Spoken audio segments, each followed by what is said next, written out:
Pada akhir tahun 1944, Jepang terdesak oleh sekutu. Karena merasa keberadaannya terancam, maka Jepang memberikan janji kemerdekaan kepada Indonesia. Sebagai tindak lanjut janji tersebut, maka dibentuklah BPUPKI atau Dokuritsu Junbi Chosakai pada tanggal 1 Maret 1945 oleh Letnan Jenderal Kumakichi Harada yang bertujuan untuk mempelajari dan menyelidiki hal-hal penting yang berkaitan tentang pembentukan negara Indonesia Merdeka. Dr. Rajiman Widyodiningrat dilantik sebagai ketua dan sebagai wakilnya adalah Ichiban Gase Yoshio yang berasal dari Jepang dan Panji Suroso yang berasal dari Indonesia. BPUPKI pun mengadakan sidang pada tanggal 29 Mei sampai dengan 1 Juni 1945 dengan agenda merumuskan dasar negara Indonesia Merdeka yang bertempat di gedung Chuosangi-in atau Gedung Pancasila yang dihadiri oleh ketua, wakil, serta anggota BPUPKI yang berjumlah 67 orang. Tanggal 29 Mei 1945, BPUPKI mengadakan sidang pertama atas usulan Dr. Rajiman Widyodiningrat untuk membahas dasar negara. Assalamualaikum warahmatullahi wabarakatuh. Waalaikumsalam warahmatullahi wabarakatuh. Saudara-saudara sekalian, terima kasih sudah hadir di tempat ini. Pertama-tama, marilah kita panjatkan puji dan syukur pada Allah Subhanahu wa Ta'ala karena kita bisa berkumpul di tempat ini dalam keadaan sehat walafiat. Saya selaku ketua akan memimpin jalannya sidang. Bersama saya ada seorang wakil dari Jepang dan tentu saja seorang lagi wakil dari Indonesia. Saudara-saudara sekalian, kita berkumpul di gedung ini dalam rangka merumuskan sebuah landasan sebagai fondasi bangsa Indonesia yang akan datang. Untuk itu, marilah kita buka sidang pertama ini. Saya harap saudara-saudara sekalian bisa ikut berpartisipasi untuk menyampaikan gagasan demi membangun negara ini. Saya punya usul. Indonesia adalah negara yang kaya akan tradisi dan hubungannya. Indonesia akan menjadi negara yang sangat besar apabila bersatu. Oleh karena itu, Indonesia membutuhkan dasar negara yang mengokohkan kedua pihak dan seluruh bangsa. Terima kasih. Saya setuju dengan Subarjo. Kita negara Indonesia sangat akan membutuhkan ideologi. Kita yang dapat mempersatukan semua pihak. Muhammad Yamin mengeluarkan pendapatnya mengenai dasar negara pada hari yang sama, pada tanggal 29 Mei 1945. Saudara-saudara sekalian, saya ucapkan terima kasih telah memberikan kesempatan untuk menyampaikan pidato yang singkat ini. Saya ingin menyampaikan gagasan saya mengenai dasar negara. Dasar negara yang saya usulkan adalah yang pertama, peri kebangsaan, kedua peri kemanusiaan, ketiga peri ketuhanan, empat peri kerakyatan, yang kelima itu peri kesejahteraan rakyat. Mengapa saya mengatakan hal seperti ini? Itu karena fondasi dari suatu dasar negara adalah bangsa, di mana bangsa kita ini peduli kepada sesama yang mencerminkan sikap kemanusiaan. Sikap bangsa kita pula yang memegang teguh toleransi dalam beragama, yang dimana itu adalah merupakan cerminan dari peri ketuhanan. Dan juga rakyat kita ini merupakan rakyat yang suka kebersamaan, sehingga hal ini dapat mewujudkan sejahtera rakyat. Itulah usulan dari saya. Mohon dipertimbangkan. Terima kasih. Bung Yamin, saya akui, saya hargai kata-kata Anda yang luar biasa. Tapi perlu diingat, negara Indonesia itu merupakan negara yang bermayoritaskan agama Islam. Maka dari itu, Indonesia harus berlandaskan dengan agama Islam. Apakah Anda tidak dengar? Kami membutuhkan dasar negara, bukan kepentingan Anda saja yang dibutuhkan di sini.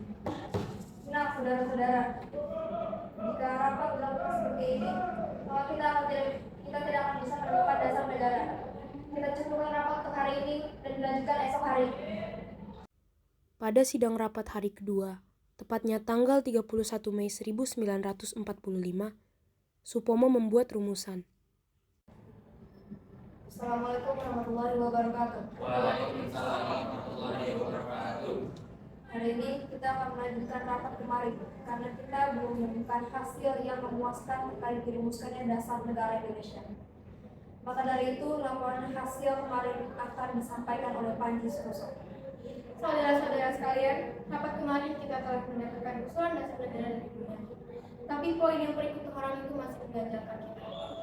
Jadi, apakah saudara-saudara memiliki pendapat lainnya?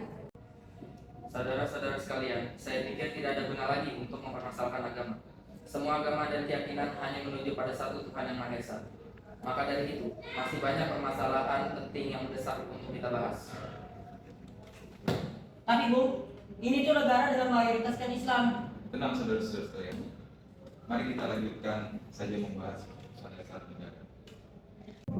Saya memiliki pendapat tentang dasar negara. Ada rumusan yang saya usulkan, diantaranya pertama, kesatuan; kedua, kekeluargaan; yang ketiga, keseimbangan lahir batin; yang keempat, musyawarah; dan yang kelima, keadilan rakyat. Demikian gagasan yang saya berikan. Mohon untuk dipertimbangkan. Terima kasih.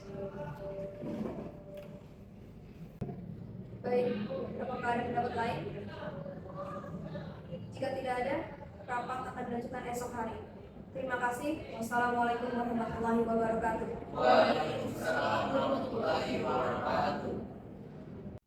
Sidang BPUPKI dilanjutkan pada hari ketiga, tepatnya tanggal 1 Juni 1945, dan kemudian Insinyur Soekarno mengeluarkan rumusan.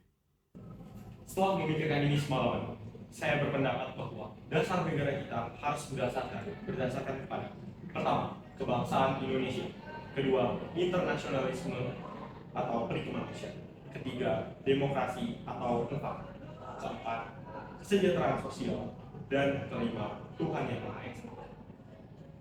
Saya memberi usul ini untuk memberi nama kelima dasar tersebut adalah Pancadharma. Namun, nama Pancadharma ternyata tidak tepat sekali berada di sini, karena Dharma berarti kewajiban. Sedangkan kita membicarakan berdasar. Setelah mendapatkan saran dari petunjuk dari seorang teman kita ahli bahasa, akhirnya saya memberikan nama kelima dasar negara itu, yaitu Pancasila. Panca artinya lima, dan sila artinya asas atau dasar. Di atas kelima dasar itulah kita mendirikan negara Indonesia kekal dan abadi.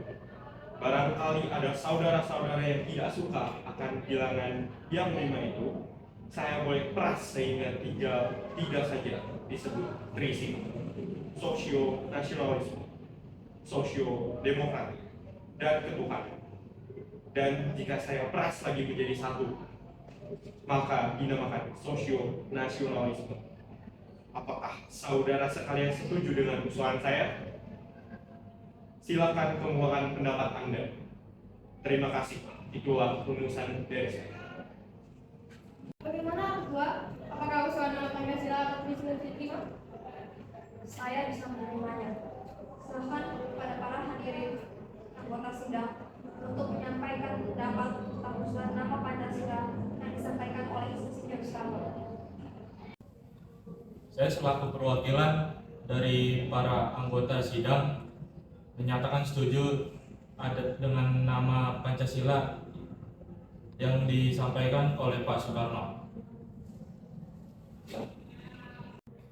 Baiklah, ternyata para anggota sepakat untuk menyetujui pemberian nama dasar negara yang disampaikan oleh Pak Soekarno, yaitu Pancasila.